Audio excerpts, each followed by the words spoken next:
الرحیم نحمدہ ونصلی ونسلم علی حبیبہ الکریم۔ قرآن شریف کی تفسیر کے سلسلہ میں تسمیہ اور سورۃ فاتحہ پر گفتگو ہو رہی تھی، اور یہ عرض کیا تھا کہ قرآن ایک ایسی کتاب ہے کہ جسے بغیر وضو کے چھونا حرام ہے۔ یعنی دنیا کی کوئی ایسی کتاب نہیں جسے بغیر وضو کے ہاتھ لگانا حرام ہو سوائے قرآن کے۔ اور حتیٰ کہ وہ تورات وہ بھی آسمانی کتابیں تھیں، لیکن اس کا بھی اندر یہ حکم نافذ نہیں تھا جو حکم یہاں پر اللہ نے نافذ فرمایا۔ اور یہ وہ کتاب ہے کہ وہ پہلی ساری کتابوں کا مجموعہ ہے، اور اللہ تعالیٰ نے جو اپنے آپ کو حمد کے قابل فرما کر سب سے پہلی آیت فرمائی الحمدللہ رب العالمین، ہر نماز میں ہم پڑھتے ہیں۔ اس کا مطلب یہ ہے کہ یا اللہ ساری تعریفیں تیرے لیے ہیں۔ رب نے اس کا ذکر فرمایا کہ میرے لیے تعریفیں آپ کیوں کرتے ہیں؟ رب العالمین اس لیے کرتے ہیں کہ میں پالنے والا ہوں۔ سب سے بڑی چیز، ایک بندہ وزیر اعظم ہے، پرائم منسٹر ہے، ممبر آف پارلیمنٹ ہے، وہ ہمارے نزدیک یا دین میں شریعت میں تعریف قابل نہیں۔ تعریف قابل وہ ہے جو کسی کو دیتا ہے، بھلا کرتا ہے، یا آپ کا ذاتی بھلا کرتا ہے یا آپ کی کمیونٹی کا بھلا کرتا ہے۔ تو کمیونٹی اور ذاتی بھلا جب وہ کرے گا تو کیونکہ رب نے بھی آپ نے فرمایا کہ رب العالمین واشکرنی ولوالدیک، میرا شکریہ ادا کرو، اپنے ماں باپ کا شکریہ ادا کرو۔ اس کی وجہ یہ ہے کہ ماں باپ نے تمہیں پالا ہے جب تمہاری حیثیت ہی نہیں تھی، چلنے پھرنے کی، بولنے چالنے کی طاقت نہیں تھی، تو تکلیفوں میں ماں نے تجھے اٹھایا۔ اس لیے ماں کے قدموں میں جنت آ گئی ہے۔ ماں کے پیروں کے نیچے رب نے جنت کتنی بڑی نعمت ہے اللہ نے اٹھا کے قدموں میں رکھ دی ہے۔ اور آپ میں سے کون ہے جس نے ماں کے قدم نیچے سے چومے ہو، یعنی پاؤں کے تلوے کسی نے چومے؟ آپ میں سے ذرا ہاتھ اٹھا کے دکھائے نا۔ پاؤں کے تلوے ماں کے چومے، قدم کے تلوے، شکر الحمدللہ، بڑی بات ہے۔ اللہ کا شکر ہے مجھے بھی یہ سعادت نصیب ہوئی ہے۔ کوشش کریں، ماں کی خدمت کریں، ماں کے پاؤں دبایا کریں، اور یہ آپ کے پاس بڑی نعمت ہے۔ والدین کی نعمت اتنی بڑی نعمت ہے کہ جب دنیا سے چلے جائیں گے پھر آپ روئیں گے، سوچیں گے کہ ماں باپ کیا ہوتا ہے۔ تو اللہ تعالیٰ نے فرمایا کہ حمد اور کسی کی تعریف اسی لیے ہے کہ جب وہ کمیونٹی کا کام کرنے والا، اگر ہم آج مثال طور پر میں اگر باتوں باتوں میں کہہ دیتا ہوں جناب ہمارے ملک صاحب جو ہیں، ملک خالد صاحب یہ محنت کر رہے ہیں، یہ سارا نظام کر رہے ہیں، تو وہ کچھ چاپلوسی یا اس کی جناب والا وہ نہیں ہے جو طریقہ دوسرے مولوی کرتے ہیں، چونکہ ایک کمیونٹی کا کام کر رہے ہیں۔ جب بندہ کمیونٹی کا کام کرتا ہے، راجہ صاحب میرے لیے روزانہ لاتے ہیں افطاری، ان کا بھی میں شکریہ ادا کرتا ہوں اور دعا بھی کرتا ہوں، اور ملک صاحب بھی بھیجتے ہیں افطاری۔ یہ ایک کمیونٹی کا کام ہے نا۔ ایک بندے نے کام ہی نہ کیا ہو اور ایسے آگے کھڑا ہو جائے جی میں یہاں کا بڑا سیٹ ہوں، میں یہاں کا وہ، تو اس کی وہ تعریف قابل نہیں ہے۔ اللہ نے فرمایا میں رب ہوں، میں نے تمہیں پیدا کیا ہے، سب کچھ تمہیں عطا کیا ہے، اور جب اتنا کوئی عطا کیا ہے تو اس پر میں نے تمہیں کچھ نہیں کہا کہ میری تعریف کرو۔ پیدا ہونے پر تعریف میں نے نہیں کروائی، میں نے تعریف کروائی ہے رب العالمین ہونے پر، پالنے پر۔ پالنا بڑا مشکل ہے۔ مشین بنا لینی آسان ہے، اس کو آگے چلانا مشکل ہوتا ہے۔ گاڑی رکھ لینی آسان ہے، پیٹرول ڈال کے آگے چلانا، سفر کرنا۔ آج میرا سگے ماموں کا بیٹا فوت ہو گیا ہے تو میں نہیں گیا جنازے میں۔ کیوں نہیں گیا؟ کہ 6-7 ہزار کا تو پیٹرول خرچ ہوگا آنے جانے میں، کل پھر عید کے بعد جانا ہے، تو مطلب 15 ہزار روپیہ تھی اتنے ہی اڑا دو، پھر پیچھے کھاؤ گی کی؟ تو کہنے کا مطلب یہ ہے کہ بندے کو سوچنا پڑتا ہے۔ اور یہ بسم اللہ تو ایسی چیز ہے کہ جس شخص کے پاس ہوگی، حضرت سلیمان علیہ السلام کا واقعہ آپ نے قرآن میں پڑھا ہوگا کہ جب سلیمان علیہ السلام ایک ہدہد دیر سے آیا، آپ نے پوچھا بھائی جانوروں میں ہدہد میں نہیں دیکھ رہا، یہ ہدہد جو چھوڑا ہوتا ہے، وہ کھڑا ہو گیا جی، وہ کھڑا ہو گیا اور اس نے اپنے پر بچھا لیے، اور یعنی وہ ڈر رہا تھا یہ مجھے مار ڈالیں گے۔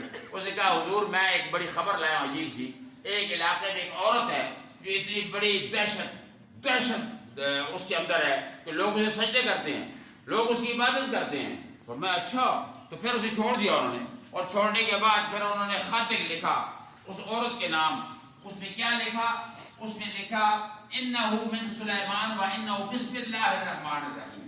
یہ خط سلیمان کی طرف سے ہے، اور یہ اس کے نام سے شروع کر رہا ہوں جو اللہ ہے، دنیا کا مالک ہے، حاکم ہے، رحمان اور رحیم، اس کے نام شروع کرتا ہوں۔ اللہ تعالی علیہ فاتونی مسلمین، 2 لفظ لکھے میرے سامنے، اکڑنا نہیں، اور بالکل جناب والا فاتونی مسلمین، سر تسلیم خم ہو کے میرے قدموں میں حاضر ہو جاؤ۔ اتنا لکھنا تھا۔ وہ بھی عورت تھی، کوئی معمولی نہیں تھی، بادشاہی اس وقت، آج کا تو بادشاہی چھوٹے ملکوں پر ہیں، وہ پوری پوری آدھی دنیا پر بادشاہیاں ہوتی تھی، اس نے وہاں سے تحفہ بھیجا، تحفے بھیجے جا کے سلیمان علیہ السلام کو دو. جس طرح رشتے ہوتی ہے نا، آپ کسی باس کے پاس جائیں گے، سر فلانا بندہ بڑا تنگ کر رہا ہے ہمیں، روزانہ درخواستیں آ رہی ہیں، پولیس والے آ رہے ہیں، یہ وہ جا کے کپڑے بھیج دیے، ساتھ گھڑی بھیج دی، ساتھ یہ تحفے لے کر آئے، بندے بھیجے، اتنے عظیم تحفے، ہیرے اور ڈائمنڈ اور جواہرات. سلیمان علیہ السلام نے دیکھا کہ کیا تو کر کیا رہی ہے، کیا سمجھتی ہے، لے جاؤ ان کو واپس، اور اسے کہو کہ اللہ نے جتنا کچھ مجھے دیا ہے تو سوچ بھی نہیں سکتی، اور فٹافٹ میرے قدموں میں آئے، ورنہ ہم آئیں گے وہاں سے تمہاری سبع ہستی سے مٹا دیں گے. وہی عورت قدموں میں آئی، سر جھکا کے آئی، زندگی بھر کی بیوی بن کر کی خاتمہ بھی رہی جو بادشاہی کرتی تھی. تو یہ اللہ کے نام کا کمال ہے، بسم اللہ الرحمن الرحیم کا جمال ہے کہ حضرت انہوں نے جب یہ سارا کام کر لیا تو انہوں نے یہ نہیں کہا کہ یہ میں نے کیا ہے یا میں بادشاہ ہوں، انہوں نے کہا یہ اللہ کا فضل ہے، اللہ اسے عطا فرماتا ہے. جب انہوں نے کہا نا اس کا تخت لے آؤ، یہ بھی دیکھیں، جب ان کے آنے سے پہلے انہوں نے کہا قال عفریت من الجن، جن ایک بہت بڑا ہیوی ہیکل، وہ کھڑا ہوا کہنے لگا میں تخت لے آؤں گا. کتنی دیر لگائے گا؟ جب تک محفل آپ کی چل رہی ہے، محفل کے اینڈ میں تخت لے آؤں گا. انہوں نے کہا نہیں یہ تو غلط ہے، مجھے تو ایک آن میں تخت چاہیے، میں سلیمان میرا نام ہے، مجھے اللہ کی مجھ پر نظر ہے، میں نبی ہوں، اگر دیر لگے تو فائدہ کیا.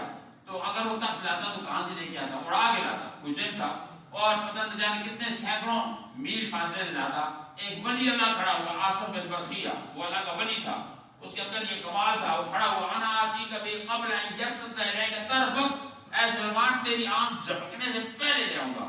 بس اتنا کہنا تھا کہ تخت وہاں حاضر. سلیمان علیہ السلام بھی حیران ہو گیا.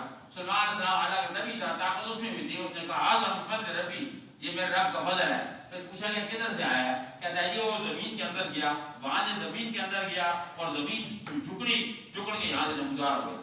اور تخت چھوٹا تخت نہیں تھا، بڑے تخت تھے. تو یہ اللہ تعالیٰ کے ان اسماء الحسنی کا کمال ہے.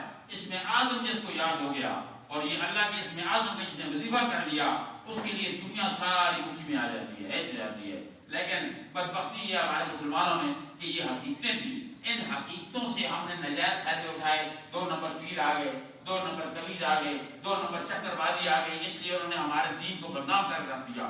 2 نمبر مولوی آ گئے، نہ ان کی پڑھائی، نہ علم، نہ کوئی فتویٰ، نہ کوئی مسئلہ، نہ مسائل. ابھی مجھے 1 مہینہ ہوا، میں بسم اللہ کی ابھی تفسیر میں نے ختم نہیں کی ہے، یہ 45 سال تک چلے گی، اس کے بعد جا کے آپ کو پتہ چلے گا کیا ہے یہ قرآن پاک. تو میرے دوستو اللہ سے دعا کرو اللہ تعالیٰ ہمیں سچائی عطا فرمائے. سب سے بڑی چیز سچائی ہے، تقویٰ ہے، دل کی روحانیت ہے. جب دل میں سچائی آ جائے گی، ماں باپ کی خدمت سے یہ چیز ملتی ہے، اساتذہ کی خدمت سے چیز ملتی ہے، پیر مرشد کی خدمت سے چیز ملتی ہے. اور یہ انسان کی ٹریننگ کا مہینہ ہے رمضان، اس کے اندر اعتکاف بیٹھے ہیں. اعتکاف بیٹھ کر زیادہ گپیں لگانے سے اعتکاف جو ہے وہ باطل ہو جاتا ہے. اس لیے میں جتنے اعتکاف بیٹھے ہوئے ہیں تو یہ بتانا چاہتا ہوں، جب یہ بیٹھے بالکل تنہا خاموش علاقہ، قرآن پڑھیں یا ذکر کریں، اس کے علاوہ کسی سے گپ ٹپ نہیں. بہت ضروری کام ہو تو کسی سے بات کی.